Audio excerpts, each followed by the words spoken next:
नमस्कार, जय हिंद। आप देख रहे हैं लाइव टाइम्स। मैं हूं आपके साथ वैष्णो सोनी। बुलेटिन की शुरुआत करते हैं तो जम्मू कश्मीर से पहली खबर, जहां पर कुलगाम में एक बार आतंकियों ने नापाक हरकत को अंजाम दिया है। केरलम, आपको बता दें, केलम के ईंट भट्टे पर काम करने वाले छत्तीसगढ़ के 2 प्रवासी मजदूरों पर आतंकियों ने उनका धर्म पूछकर उन पर ताबड़तोड़ फायरिंग की है और वहां से भाग गए हैं। आतंकी हमले में दोनों मजदूरों की मौत हो गई है। मृतक दीपक और भूपेंद्र दोनों छत्तीसगढ़ के रहने वाले बताए जा रहे हैं। काम के सिलसिले में ये कश्मीर आए थे। टना के बाद सीआरपीएफ के जवानों ने पूरे इलाके को घेर लिया है। ये जानकारी फिलहाल अभी सामने आ रही है। जिस तरीके से घटना घटित हुई है, इसके बाद पूरे इलाके की घेराबंदी कर ली गई है। चप्पे चप्पे पर नजर रखी जा रही है और आतंकियों की तलाश भी की जा रही है। आतंकी संगठन लश्कर-ए-तैयबा इस आतंकी हमले की जिम्मेदारी भी ले चुका है।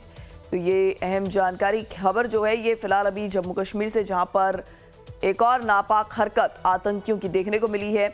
2 प्रवासी मजदूरों को निशाना बनाया गया। 2 गैर कश्मीरी मजदूरों को गोली मारी गई है, जिसके बाद आपको बता दें इलाके की घेराबंदी कर दी गई है और इसी के साथ जांच पड़ताल तेज कर दी गई है इस पूरे मामले को लेकर।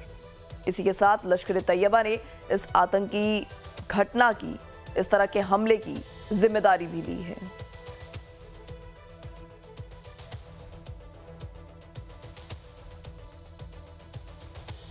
तो वहीं आपको बता दें, आतंकी हमले पर संज्ञान लेते हुए जम्मू कश्मीर के एलजी मनोज सिन्हा ने शीर्ष अधिकारियों से बातचीत की।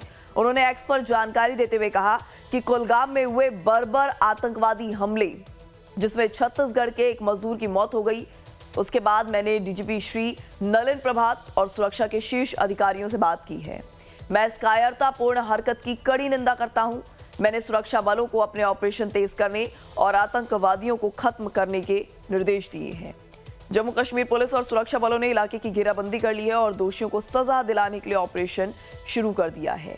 छत्तीसगढ़ के एक और घायल मजदूर को तुरंत इलाज के लिए अस्पताल ले जाया गया।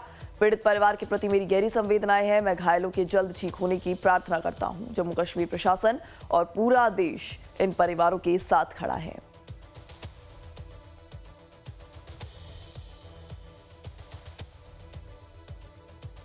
तो आपको बता दें, घाटी में आम नागरिकों को चुनकर निशाना बनाने की आतंकियों की रणनीति पिछले कई वर्षों से समय समय पर सामने आती रही है।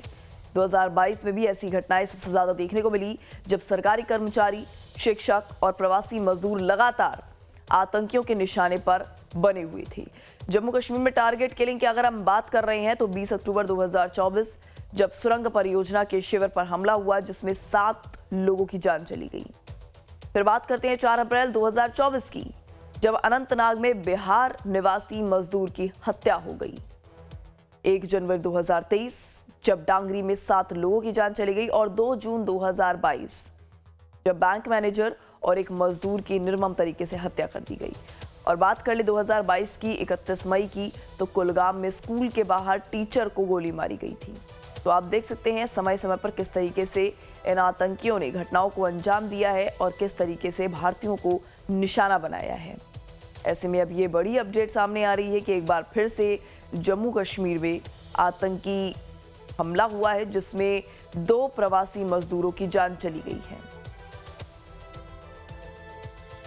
ऐसे में एलजी मनोज सिन्हा ने रिपोर्ट ले ली है, जरूरी दिशा निर्देश भी दे दिए हैं और साथ ही साथ इस हमले की जो जिम्मेदारी है वो लश्कर-ए-तैयबा संगठन ने भी ले ली है। लेकिन देखने वाली बात होगी कि समय समय पर जो ये हमले होते आए हैं, आखिर ये हमले रुकेंगे कब और किस तरीके से भारत अपनी इंटेलिजेंस को और मजबूत कर पाएगा कि जिससे इस तरह की जो नापाक कोशिशें आतंकियों की देखने को मिली हैं, पड़ोसी मुल्क पाकिस्तान की देखने को मिलती है, उसको पूरी तरह से फेल कर दिया जाए। वहीं अब इसी पर ज्यादा जानकारी साझा करने के लिए हमारे साथ हमारे संवाददाता रविंद्र श्रीवास्तव जुड़ रहे हैं। रविंद्र, जो 2 प्रवासी मजदूरों की जान गई है, ऐसे में और क्या कुछ इस पूरे घटनाक्रम पर अपडेट सामने आ रहा है? किस तरीके से सरकार ने मुआवजे को लेकर या किस तरीके से राहत देने की बात इन प्रवासी मजदूरों के परिवार को लेकर की है? देखिए, परिवार के लोगों को सूचित कर दिया है और वह छत्तीसगढ़ से अपने जो जिनकी हत्याएं हुई हैं उनके पास हम्म। पहुंच रहे हैं। परिवार को पूरी आर्थिक मदद जो है वो दी जाएगी। लेकिन जिस प्रकार से ये टारगेट किलिंग का सिलसिला शुरू हुआ है, 22 जुलाई को भी जो हेड कांस्टेबल थे आसिक हुसैन, उनको भी गोली मारी गई थी। अनंतनाग के लाल चौक में वो तैनात थे और एक तरफ यहाँ अमरनाथ यात्रा चल रही है, सुरक्षा व्यवस्था जो है काफी ज्यादा कड़ी है। आतंकी अमरनाथ यात्रा को टारगेट नहीं कर पा रहे हैं क्योंकि सुरक्षा व्यवस्था का काफी बड़ा अमला जो है इस समय तैनात है, चाहे वो जम्मू संभाग हो या फिर कश्मीर घाटी का इलाका हो।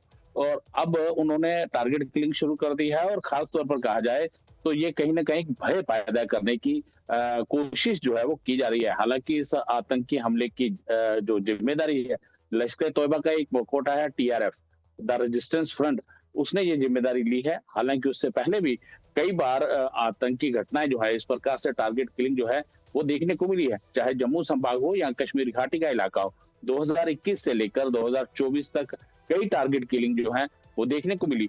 नाम पूछकर बकायदा गोली मारी गई है इन दोनों प्रवासी मजदूरों की। छत्तीसगढ़ के ये रहने वाले हैं और नाम पूछा गया और ये ईंट भट्ठे पर काम करने वाले मजदूर थे।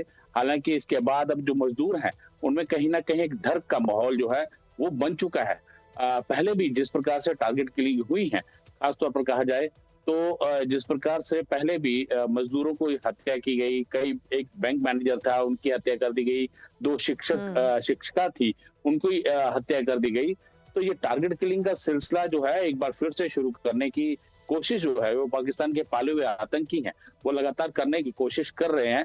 हालांकि एक दो घटनाओं में अभी फिलहाल वो कामयाब हुए हैं इस साल, अगर कहा जाए इसी माह में तो दो घटनाएं सामने आ चुकी हैं। लेकिन अब जिस प्रकार से ये घटनाएं हुई उसके बाद से एलजी मनोज सिन्हा ने डीजीपी नलिन प्रभात को साफ तौर पर दिशा निर्देश दिए हैं कि किसी भी कीमत पर आतंकियों को बख्शा नहीं जाना चाहिए, क्योंकि जिस प्रकार से यहाँ पर बड़ी संख्या में श्रद्धालु आए हुए हैं, पर्यटक बड़ी संख्या में कश्मीर घाटी पहुंचे हैं, तो ये कहीं ना कहीं जो आर्थिक रीढ़ की हड्डी है उसको भी तोड़ने का एक प्रयास जो है वो किया जा रहा है। जी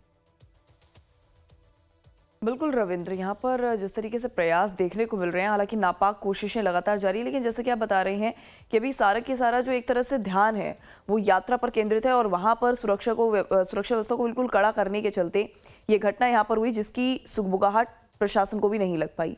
लेकिन ऐसे में अब इस घटना के बाद किस तरह की तैयारी प्रशासन की ओर से देखने को मिल रही है, किस तरीके से उसको सुदृढ़ किया जा रहा है कि इस तरह की घटनाओं की पुनरावृत्ति ना हो?